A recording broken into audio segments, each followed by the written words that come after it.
అడగండి మీరు. మేడం, ఈ టెంపుల్స్ కి దర్శనం చేయడానికి కారణం ఏంటి?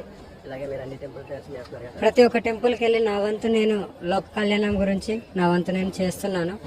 పెద్ద పెద్ద హోమాలు యజ్ఞాలు కూడా జరుగుతున్నాయి. నైట్ 12ంటికి మొదలై పొద్దున తెల్లారుజామున 4 వరకు పెద్ద పెద్ద హోమాలు చేస్తున్నాను. లోక కళ్యాణం చేయాలనే సంకల్పంతోనే బయటకు వచ్చాము. అదే చేస్తున్నాను, చేయబోతాను కూడా.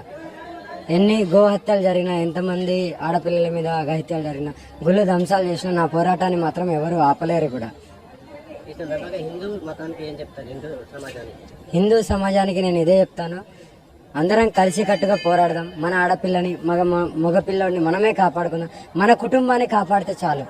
దేశమంతా కాపాడాల్సిన అవసరం లేదు, మన వీధిలో కూడా కాపాడాల్సిన, మన ఇంట్లో మనం కాపాడుకుంటే అదే పెద్ద లోక కళ్యాణం. మీ కర్తవ్యం ఏంటి? నెక్స్ట్ కర్తవ్యం ఏంటి? గోహత్యను ఆపాలి, ఆడపిల్లల మీద అఘాయిత్యాలు జరుగుతున్నాయి అది ఆపాలి, గుళ్ళ మీద దాడులు జరుగుతున్నాయి, ధ్వంసాలు చేస్తున్నారు దాన్ని కూడా ఆపాలి. ఇప్పుడు ఒకటి శంషాబాద్లో కూడా జరిగింది, అక్కడ కూడా పెద్ద ఎత్తున పోరాడుతున్నాను.